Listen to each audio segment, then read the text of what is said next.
Welcome to The Buck Starts Here, the podcast that digs deep under the surface, examining the policies, people, and wild events that shape the presidencies of the United States.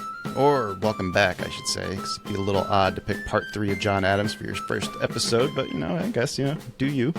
I'm Kyle, guardrails to our opinionated chief economist, Eric Mason, and today we're exploring the key people and events that shaped our second president's term in office.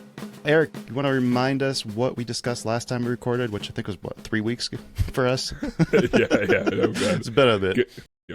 Kyle does have to, he can't be exposed to me too long. The guardrails are for your protection, not mine. Yes. Especially when it comes to John Adams.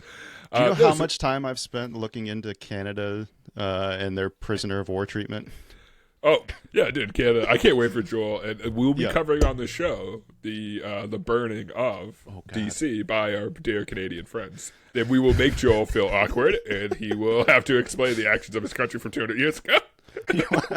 Go ahead and fill us in on what we talked about last time. Yeah, absolutely. So we covered we covered the major policies. We all know the Alien and Sedition Acts under John Adams. Prior to that, we talked about his role in the Boston Massacre, his upbringing. He's a founder of the U.S. Navy was a big one. John Adams was, a lot different than Washington. Washington was the unanimous consensus. He was the man for the time, the man for the moment, and undisputed in his role. Where Adams is different. Adams is cantankerous. He's the reason the vice president to this day is not allowed to talk in the Senate. He is the original Bostonian. He's the original masshole. He's going to tell the accent too. I hope so.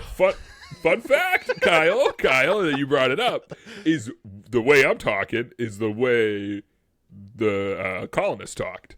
No. So the Brits changed their accent after the Revolutionary War because they want to sound like the colonists. So as I tell my wife, who's from the South, I'm speaking original English, all right? So this, towny accent, this is what they all sound like. So George Washington sounded like he was from Boston or New York or Philly, all right?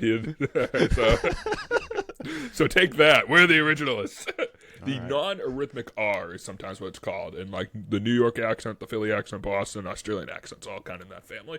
Very different accents, but are they different accents? I feel like I sound different than somebody from New York. Yeah, for sure. Okay, it makes me feel better about myself. You say coffee. Coffee. Yeah, in New York it's coffee. That takes too long to say. Right? Rhode Island, low-key, very distinct accent. I feel the rest of the country doesn't realize that Rhode Island sounds, so different. I think they're catching on now that Family Guy got big, but yeah.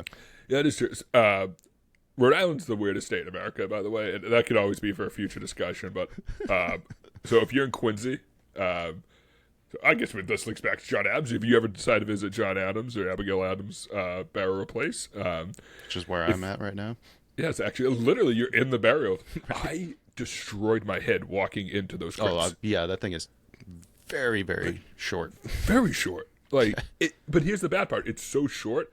I should have ducked underneath it. I couldn't duck low enough before I hit my head. So it was horrible. It's one of those ones where you duck into it. No. Sometimes when I get on regional jets, that happens. Yeah. I go to duck in and I end up clipping the top of my head because you gotta start wearing a hat, man. That bill. Dude, the hat's a good idea. Yeah. So if you go to if you're ever visiting the Adams estates and you go right down the road, it's literally the same road they're on. You just stay on that road. You'll be able to see it from the road, but you look to the left if you head towards Boston, you'll see the Wollaston Firehouse, and there's a sign outside of it. And that's actually covers the founding of Rhode Island. So, the Puritans down in Plymouth, the Pilgrims, they didn't like us. All right, they didn't like the guys who founded Quincy because we were traders. We wanted to party. I mean, the Maypole was just basically a place to hang out. That was a Marymount. John Morton is Merry Men. And so we'd go drop off stuff to the Pilgrims, like, yo, let's go party. They're like, get away from us. So they went up here.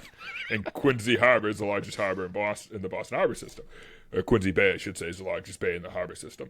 So they came and chilled with us. The Hemrock, which was the seat of government for the local indigenous tribes. So they did a ton of trading there. It was all fun and dandy.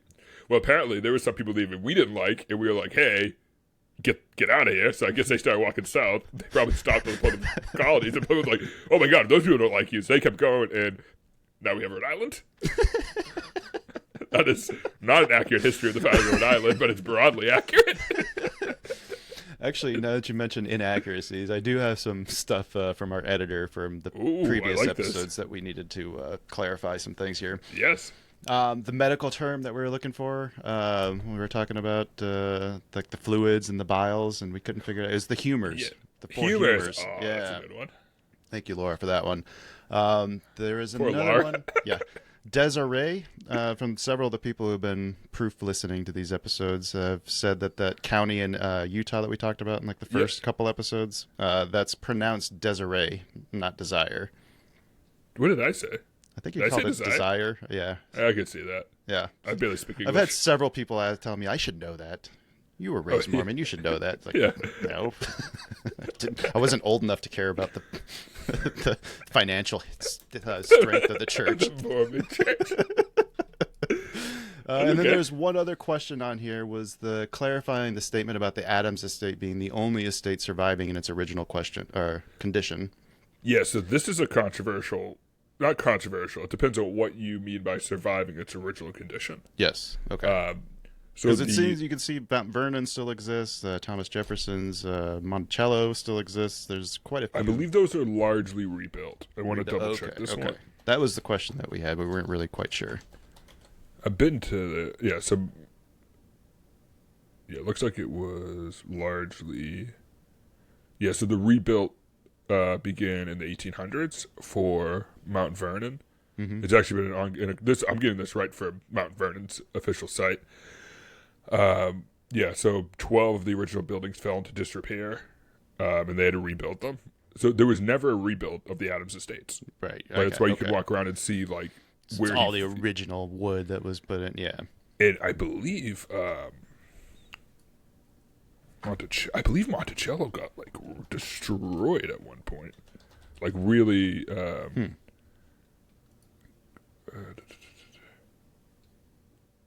It got knocked down. His home got knocked down. Yeah, in 1796, the walls of the original home were knocked down and expanded. They knocked down his original home. It's like when you go to see the Great Wall of China, and then you're walking around and you're looking and you see the little plaque that says this picture was rebuilt in 1980. Like, oh, great, thank you. Yeah. So the M5 in Europe is older than that. Yeah. Oh no, right. Monticello was. I knew Monticello was because that's like obviously like probably the most tightly connected president to Adams and Jefferson. I knew it was bad. I just looked it up. I didn't realize they have an entire page just devoted to the how they had to fix the house. Jesus. On their official website. Yeah. So that's the weird thing about the Adams estates. You can go see it. And Kyle, I think you saw it there. You can see where John Adams left his walking cane the day he died. Right. It's just sitting there. Yeah. You can see like not anymore, huh? No, I'm just kidding. Yeah. It's like picking up. There's like 20 of them in there. I figured they had enough. You can see like when John Quincy Adams died, you can see like stuff that was sent to Louisa Catherine and stuff like that. Like you can see that's just sitting there. I mean, they have like from like I think it's like it was from the 1840s, like this tapestry that was put together by the daughters of the Revolution. That's just hanging over an old secretary desk. Like you don't have that with the other originally founded fathers. Right. They either died poor or their estates got like completely destroyed. It's like going to see the Paul Revere house. It's like this is what we think it might have looked like, and items that we think might have been in there, but we don't know. As opposed to the Adams estates, where you can actually see the room that like John Adams ate in. Yeah. You can see his office is still there, so it is quite interesting. I just find it that I'm willing to defend that, despite I also understand the controversy around it. Well, when we talk about estate too, like I thought the point was that he was the only one who didn't die penniless, and then I think we have Abigail Adams to thank for that, as you kind of alluded to in the previous episodes, in her purchasing of municipal bonds. Yeah. So how did she save the estate then? Yeah, I mean the interesting part, and this is really cool, that makes America really, really fascinating, is the Adams the Adams family, despite being those are one of my favorite shows growing up too. Yeah. Also, I get called Lurch a lot, and imagine being called Lurch, and sharing the building that John Quincy Adams used while he was in Congress. It's too perfect. It's gonna be a Cousin It joke. Cousin It was my favorite character. Nothing to do with the show, but just gonna throw that out there. But yeah, so Abigail Adams is probably the first diversified investor that we really have evidence, like really tight evidence of what she was investing. It was like land, real estate, all that stuff. But in terms of how she saved the estate, it wasn't just like her individual actions. If you look at the history of people who came after Adams, I mean like the family line, you had Charles Francis, you had all these other famous Adams. Some became the Secretary of the Navy, others became very prominent. They were good, successful, well-educated people afterwards that carried on the name. You don't have that with Washington. You don't have that with Jefferson. You don't have that with Madison or Monroe. I mean, Abraham Lincoln's bloodline's dead. It died out in the 80s. Like, it's very rare. I mean, you do have the examples of like Adams and Adams for father son, Harrison and Harrison, grandfather, grandson, and then obviously the Bushes. But generally speaking, that's rare. It is wild to think all the father-son duos were tied to Massachusetts. That is right. Kind of funny. But so that like basis of education, that good investment. I mean, even to this day, there's still the Adams Academy. Like the Adamses left money that still exists to this day to support stuff like public education and historic preservation. They were a savvy group of people, very moral, very savvy investing family. It's also important to remember that if we look at the first 6 presidents, right, 4 from Virginia, the other 2 were named John Adams. Like they were very weird, funny statement. All right. They were agrarian-based cultures. A lot of it was land usage, and the idea of owning land at that time period, we talked a little bit about this during the Washington episode, was that it was a status symbol, right? Like you own land for a status symbol. Throughout your life, you would buy goods, and then when you retire, you would sell those trinkets and goods you collect from around the world as part of your retirement. Abigail Adams was different. She invested in land, not land as in like, I'm gonna, harvest or unfortunately, I'm going to enslave people to harvest the fruits of this land. I'm going to use land speculatively for business practices. I'm going to buy bonds. I'm going to invest in other people's businesses. I'm going to provide low interest loans. I'm going to She's basically our first bank. Kind of like she is. Yeah. And I know we're going to do a whole episode on Abigail, and we should do several episodes on just how amazing she was. But I won't torture Kyle with me explaining how every move she did should be documented. But that's what carried the wealth. It was that wealth. It was prudent investment mixed with good education. It's kind of this weird recipe. Who would have guessed that if you're prudent with your finances and get a good education in a profitable enterprise, that you could sustain wealth? But I'm just throwing out it is bizarre that the only founding father who didn't exploit human beings is the only one whose lineage carried on and didn't die poor. Actually had something left over. And his children became incredible. His children and grandchildren, great-grandchildren became prominent. I mean, there were still Adamses living, in Quincy and in that estate up into the 60s, 70s, and I think even into the early 80s. How weird would that be? Like, yeah, we're going to go vacation in Quincy. We're going to stay at my great-great-great-great-great-grandfather's house. He built it. When he was president. President. Right. Well, speaking of Abigail, one more thought with that is that we probably should try to put together her investment plan. Like, I'd love to see an analysis of that and then see if we can't, like, craft a modern-day version of that. I think that'd be a lot of fun. Oh, my God. We should get, like, Banks or somebody. Right? Yeah. In here. That'd be a blast. That'd be a really good episode to do. Yeah. But she was, like, diversified. She's also the reason that like inoculation and the precursor for vaccination came to the U.S. That's right. She put her kids up for it, right? Like one of the first, and it just to prove to everybody else that was safe. I think she took it or had her kids take it, right? Yeah. So they used back in the day for smallpox vaccination, somebody realized that it's weird. Milkmaids don't get smallpox. That's because they get exposed to cowpox. So like Catherine the Great was the first to be like, oh, let's. Well, obviously, Catherine the Great wasn't the one like mixing up the inoculation, but she was the first one to make it prominent. And Abigail, being a very worldly woman like she was like, I'm going to do this, and she gave it to all her kids, and they never. And I don't know if they ever got smallpox because that's how. We all know how vaccines work, right? Like you can still get the thing; it just doesn't kill you. It's like it's a weaker version of it. Yeah, the flu shot is not made. It isn't designed to make you not get the flu. It's designed to not kill you if you get. They're designed so the flu doesn't kill you if you get the flu. But yeah, the more you dive into Abigail Adams, the more you're like, oh my word, this woman was so far for her time. She had a I think I mentioned last episode that she had a African American worker at her house, and he wanted to get educated, so she put him through school, and she would intentionally like get in arguments with other prominent people around not just the Boston area but around the country, just so she could argue in favor of educating all people. I'm just like, I love this lady. Wow. Yeah, we're going to dedicate a new church to her. All right, before we spend the whole episode talking about her, because we're planning on doing that for part 4, we should probably talk about some of the other characters in the time period. Yeah, so I think one of the... All right, so we all know the story between Thomas Jefferson and John Adams. And, man, it was the election of 1800...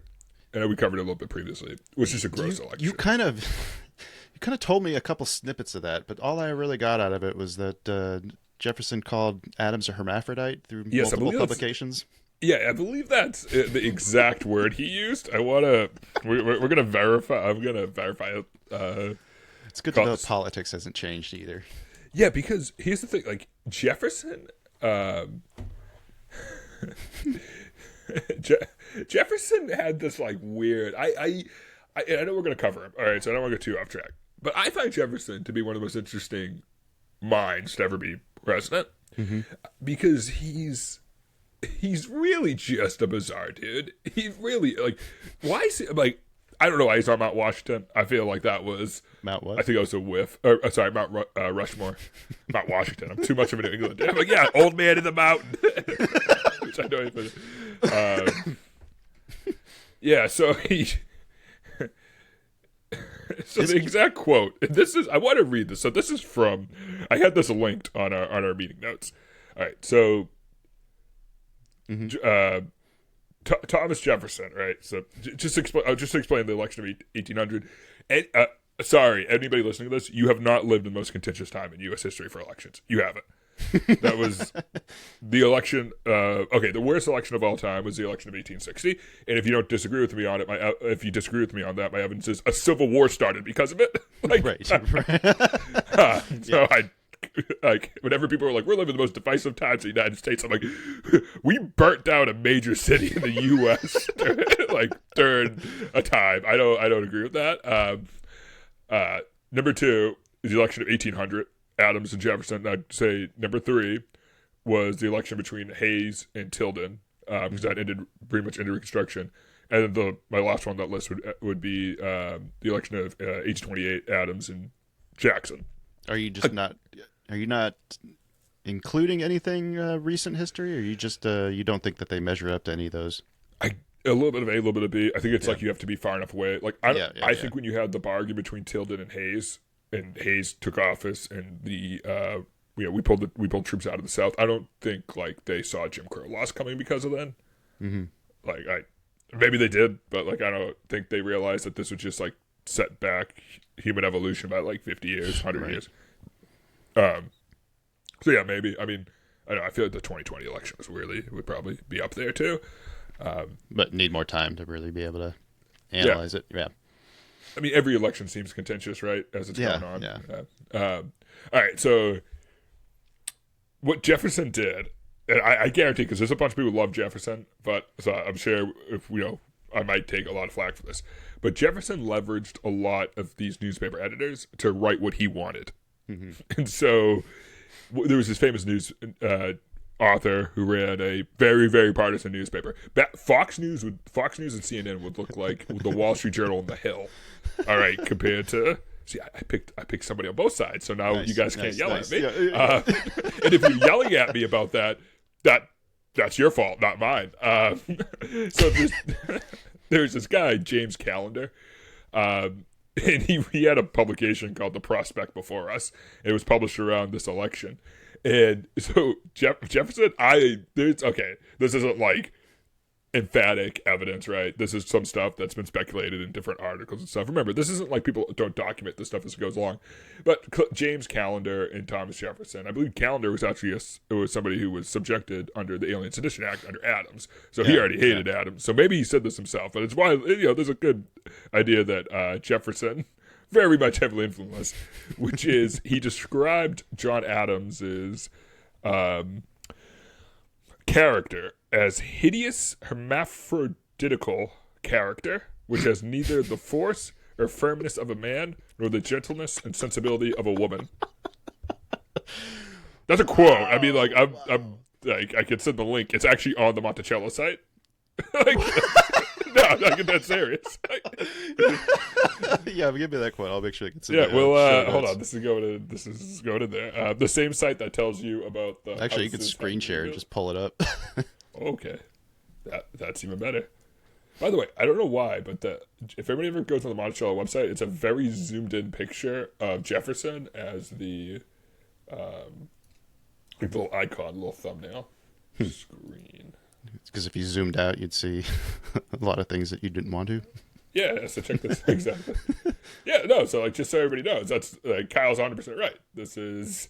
Where is it? Yeah, that's imagine how many points that would be if you pulled that word out in Scrabble. Right. Yeah, there's a president calling another president. That. Wow. Kind of wild. I think it's hilarious they put it on their website. Yeah, I will. It's like they're proud of it.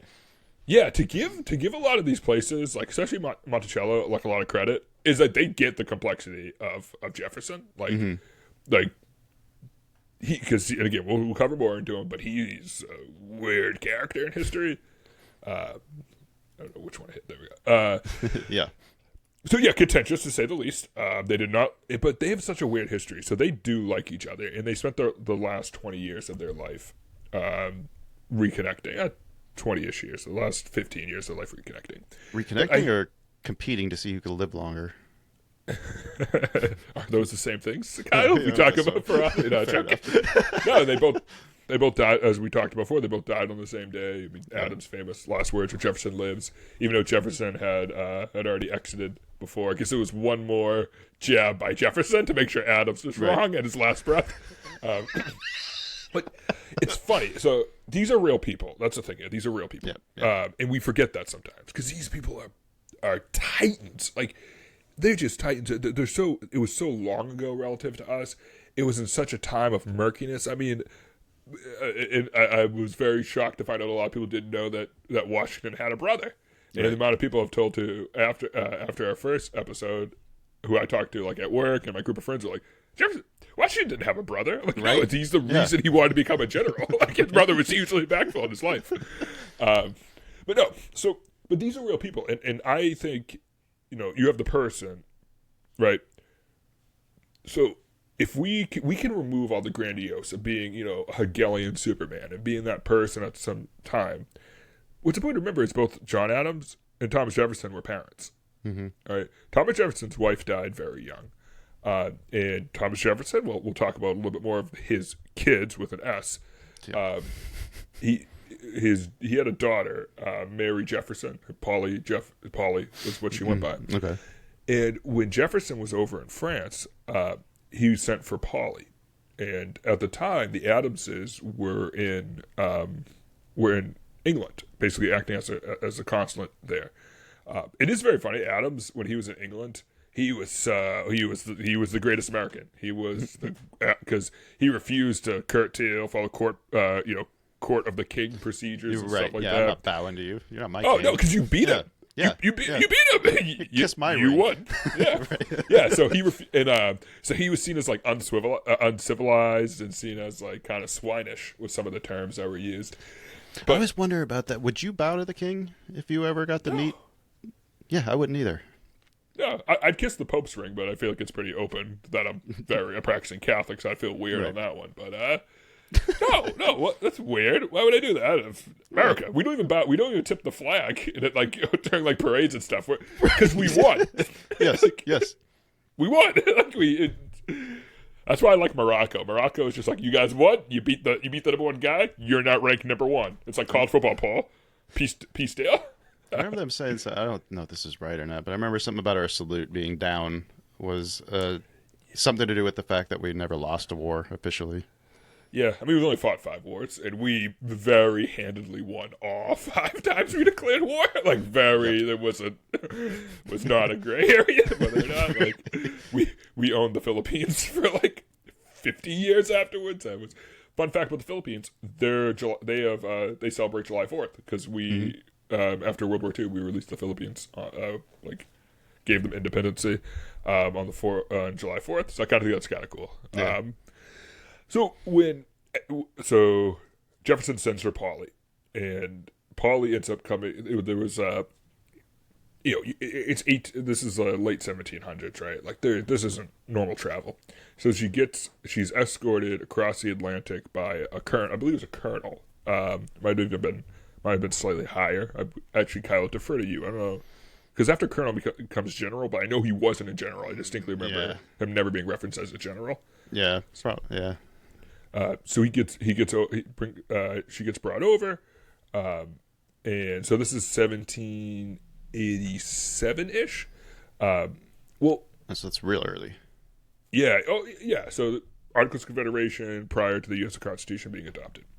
So, it's kind of I just love this. So Abigail Adams and Jefferson always maintain contact. They may have had a few years off and on, but she was one who restarted it. Mm-hmm. So Jefferson didn't know what to do. So he emails. Geez, he writes a letter. Please keep that in. I like that. Right? Yeah. He writes a letter but that's how human they are. This is something you could see happening today. Yeah. So he writes a letter to Abigail, and describes Polly. Now you got to understand, Polly lost her mom. Mm-hmm. Like, she didn't have that, and you're living in a huge estate in the countryside. Like, it's not like you're going to cotillions and stuff like that. And Polly, as Jefferson basically described her, as painfully shy. She was uneasy, but she was brilliant, like crazy brilliant. Well, let me tell you about another brilliant woman that Thomas Jefferson knew, Abigail Adams. So he writes a letter to Abigail, and he's like, "Hey, Abby, I'm going to send my daughter. She's going to come over. She's going to be escorted over here. Can you go? Can you, like, I don't want to say, like, teach her, keep an eye on her, bring her into the family."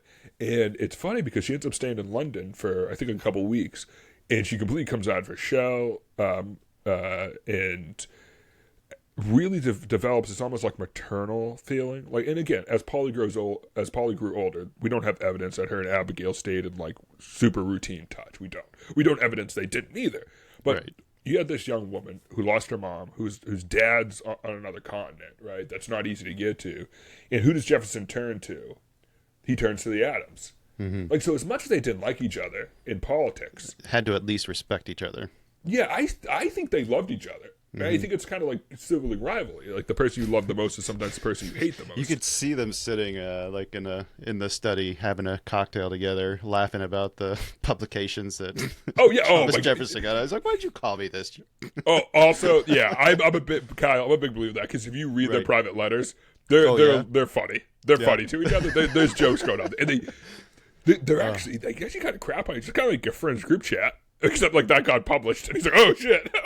Right. I didn't know that was getting out. But it was funny because Polly, being this like really reserved girl and suddenly being in England, was like overstimulated and didn't know what was going on. So instead of Abigail was like reassuring her, but like taking her around everything, she's like, "No, you're gonna break out of your shell by breaking out of your shell." And eventually, Colonel Short, that was the guy who escorted Polly over the Atlantic. It was weird. That was his title was secretary. Mm-hmm. They gave him a secretary who was a colonel, which just feels way overqualified. Yeah, they do that a lot. Like, when you get the generals, attachés are usually like really high-ranking colonels like that, I think. Oh, really? Okay. Yeah, I don't think that's unnormal. It probably has to be because you have to have some sort of authority to be able to tell other people to do things for him, and you don't really want like an E2 going around giving orders to other colonels. All right, first off, that is Yeah. awesome. Kyle, love that insight on that. But yeah, so they had a really interesting relationship. So Abigail, took Polly underneath her wings. And even Jefferson remarks later on about how like she felt she was more out of her shell. And at the end of the day, I mean, they're people, right? Like Yeah. your daughter lost her mom and is now traveling across the Atlantic, and you trust her to this guy you went through kind of hell with, right? Like you found a new country with, and you're like, this is the man that I'm going to trust my daughter to help her. Mm-hmm. And I don't care what happens 13 years later. That comment that we read earlier was only 13 years later. Right. You don't change that much in 13 years, right? Like you don't. Like you can have political disagreements, but this is beyond families, beyond politics when it comes here. So it was that election was super contentious, and Jefferson wins. It was really it was the last election that you didn't run as top, like the ticket didn't run together. Yeah. So yeah, Jefferson. It was a close election. There's still kind of a weird setup too, though, wasn't it? Where whoever got the most votes was still president, and like Yeah. the ticket you ran on, you weren't necessarily running for president and vice president. You were just running as a ticket, and then the order of the votes determined what the position was. Is that right? Yep. So you had to coordinate your votes. So Yeah. you could have ended up with Jefferson and Adams in theory, but by this time political parties had formed. So you had Jefferson running as a Democratic Republican, Adams as a Federalist.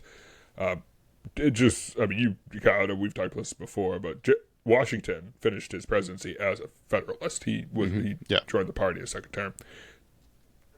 It was a win. People act like the Jefferson Adams win was like a beatdown by Jefferson. Mm-hmm. He won 73-65. Yeah, that's pretty close. Yeah, it's not. I mean, like he won by. I mean, if things don't change, he won by Pennsylvania. Right. Yeah. Pennsylvania nonstop, like a 250-year history of deciding presidents. Well, I mean, can you pick a state and just give them that title? Is that just the way the math kind of works out? Ooh, no, this is a good question. No, you're probably right about this, Kyle, because remember Florida was a swing state for almost 40 years. Kind of swing state, I should say. Yeah, I feel like it's Ohio used to be too, as we know, but I don't know, man. Maybe I wonder what state has decided the most presidencies. I know Ohio is usually one of the best indicators of how an election's going to go. If you look at the polling within the state, because of how it has the manufacturing, agrarian, professional services kind of all spread out, it tends to be a pretty good litmus test for the United States. But that makes a lot of sense. That's really subjective, but I'd imagine they have to be a state that's not voting the same way every year in order to be considered like that too, right? Yeah, like not Massachusetts. Yeah. Election night in Massachusetts, funny, it's 8:01, and they call the state. Like, guys, we could have done this before, right? So yeah, it ends up being it's a little bit of a shellacking on the popular vote. So he wins. Jefferson gets like well over 60% of the popular vote. But again, one of my favorite things to always do this is that was only 45,000 people. I was going to say, what was the turnout back then? Yeah, so between Jefferson and Adams, which made up the vast majority of the electoral base, it was only about 94,000. Only about 74,000 votes. Total votes cast. Total Out of how many votes. people? I believe the population of the United States was a little north of 14 million at that time. So not great turnout. Yeah, well, I don't know. I wonder how big the electorate was. Yeah. Could everybody vote back then, or was that landowners only? Land-owning white men. Okay. So of that population, what was... You'd think the turnout of that population would be a lot higher, though, wouldn't you? Yeah, I wonder who they... you just fought a war to have the right to pick your own representation. You're not going to go exercise it? Yeah, right. No, but like, honestly. Trying to see if they... So, you can pull, like, polling data from here, but the way... Back in the old days, they didn't really care about reporting, like, percentage of turnout. They only cared about reporting electoral victories. The data... We start really getting better data around, like, right around the end of the Civil War. You start getting, like, amazing, almost county-specific data. I mean, we still have county-specific data from back then, but yeah, I mean, it was if you look at electorals, it was a 53-47. Yeah. one of my favorite things, and you know I'm very biased towards, if we talk people I'm biased for, is John Jay. John Jay received, you probably, when you're doing the math, you probably realize there's one extra vote sitting out there. John Jay got a vote. Oh, okay. Is that just because he did so well at that treaty? I don't know. I feel like it's the people like me who lived in that time period and probably like, you know what? You did a good job. I don't like that you keep getting crafted on. Here's one electoral college vote. Yeah. Which is more electoral college votes than I'll ever get in my life. So, I mean, I can't even... Honestly, getting one electoral college vote sounds the exact perfect amount of electoral college votes to get. Right. You don't have to be president, but you can hold that over all your friends. So, this election was the first, really in the modern world, modern times. Post... Enlightenment period, that we see a peaceful transfer of power. This was the big test, right? This was the big especially test. after a contentious election cycle, too. Yeah, after somebody's called a hermaphrodite. Like, Right. wild insult. So everything you hear modern politicians saying, just remember that that's exactly how the founding of the country was. Right. Don't let you think these guys were powderwoods. These were a bunch of 30 and 40-year-olds crapping on each other, trying to run their country they founded. Then Aaron Burr then shot the first, the first treasurer. Oh, my God. Yeah. And after he did that, he then fled to the West and tried to start an East-West civil war, not a North-South. Oh. Aaron Burr, one of the biggest pieces of crap in U.S. history. When do we get to talk about him? Oh, we will talk about him during Jefferson. You had a guy who sold his children into slavery, and then another guy who shot Alexander Hamilton. Oh, that's right. And we put him on Mount Yeah, Rushmore. yeah. That was interesting. But don't worry, we bought Louisiana. Even though Jefferson didn't believe presidents should be able to buy land. He didn't say they could in the Constitution, but... I have a hard time talking about Jefferson. I know. Jefferson aside, anything else about Adams that we got to cover here before? Yes. Yeah, so just kind of ending out Adams' legacy. What John Adams did, if John Adams had won 2 terms and then stepped down, whatever, that's the Washington standard, wouldn't become a law for another 200 years. He had to do that, but whatever. That would have been, or 150 years, or whatever it was. Was the 2-term thing just because that was what Washington did and nobody wanted to go past what the precedent was? Yeah, but only people named Roosevelt went over that. Yeah. Because Roosevelt did 10 years and FDR did, well, he would have done 16. Tried, yeah. Really, really, really tried. But, yes, was this a great moment in American history? The peaceful transfer of power? Absolutely. But who transferred the power? That was Adams. Mm-hmm. Adams believed in the system. He believed in the Constitution that he so heavily influenced. The Constitution that's based on the Constitution he wrote.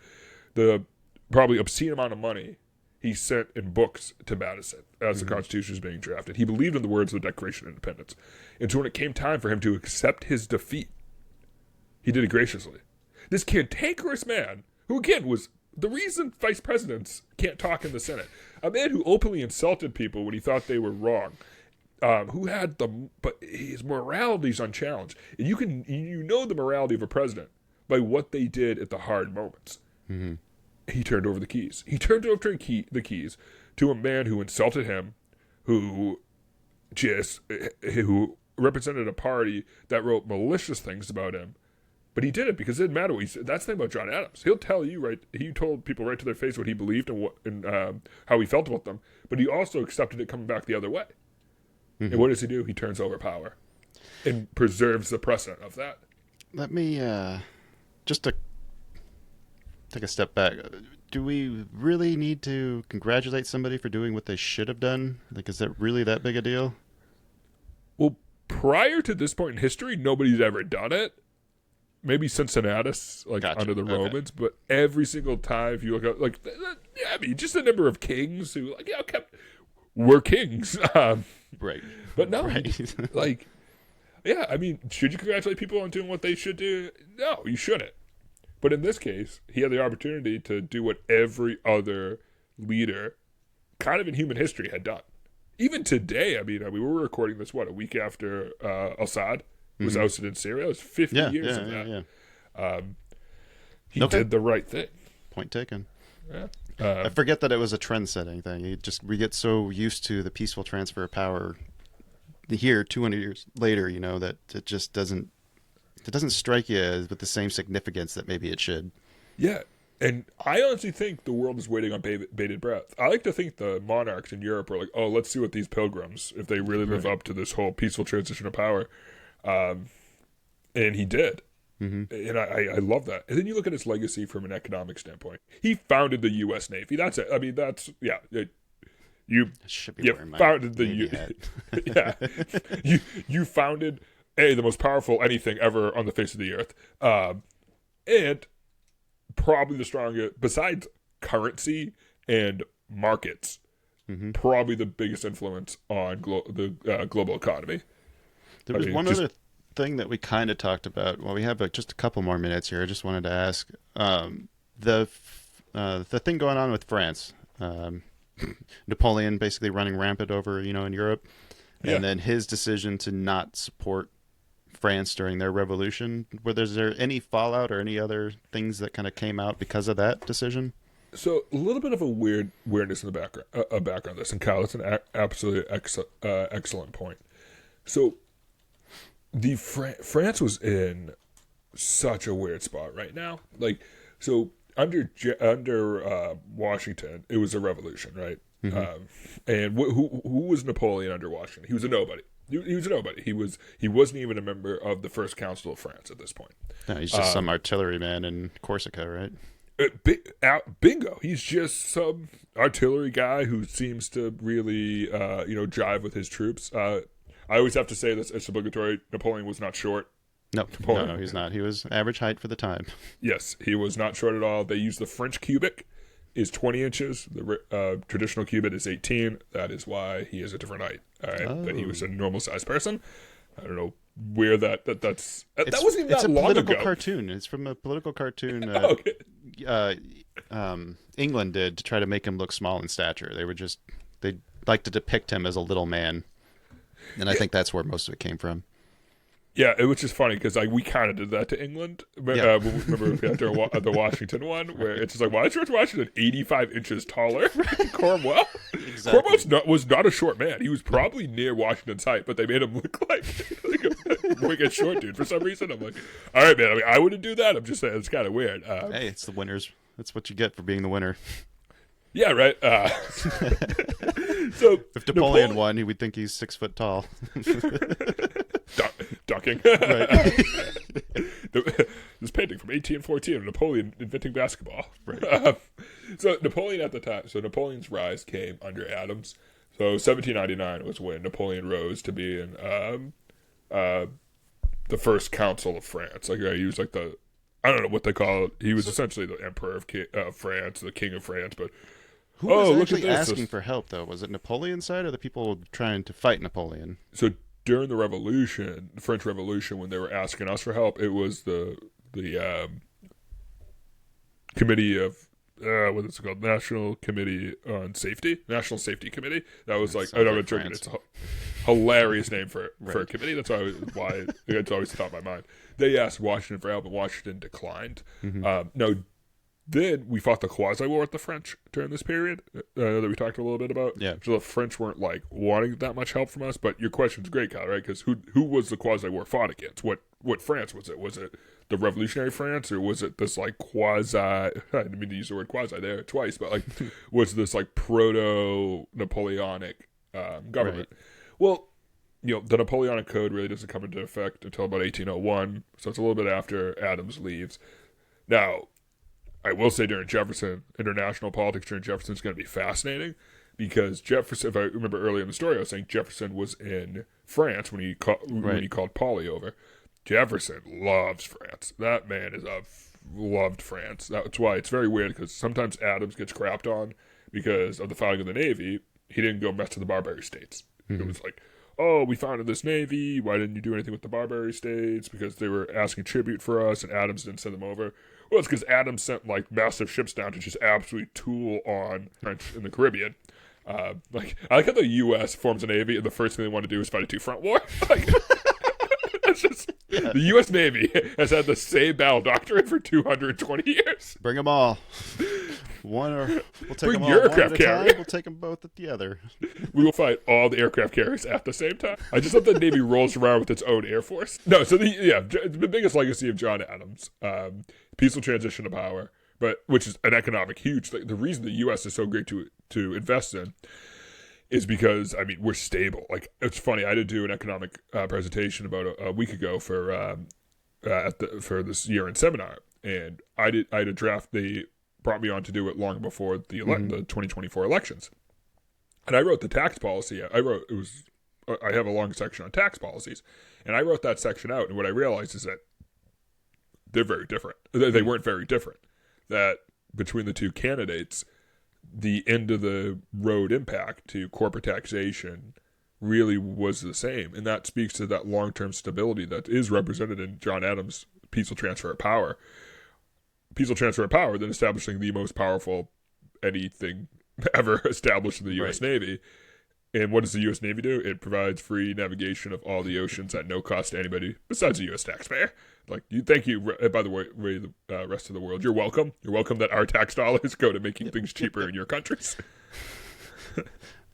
If you want to say thank you, you can email us at U.S. Navy. buckstartsherepodcast.com or usnavy.gov, I think works too. Global Force for Good. We're not sponsored by the U.S. Navy. Can we be? I don't know. Does the Navy get to sponsor stuff? I just want to fly over. Right? Yeah, over this crypt. Hey, when the city did General's Bridge, we got a flyover. Oh, that's right. Yeah, awesome. F-15s. All right. Is that a good place to put a stamp on this one? Join us. Next episode we'll go through Abigail Adams, and then before we get any angry letters asking us why we didn't give her enough proper credit, which I feel like we kind of gave her a little more than we meant to. But listen to part 4 next week before you hit send on that email. Or send the email. That's also true. Yeah, do that too. If any corrections or criticisms, you can email those to thebuckstartsherepodcast@gmail.com. I've been saying ChinaShopProductions@gmail.com, which works too, but Laura's been reminding me for the last 7 episodes to fix that in my script. So, buckstartsherepodcast@gmail.com is the official email. Remember to like, share, comment, all the things. Visit the website at thebuckstartsherepodcast.com. We'll see you all next week.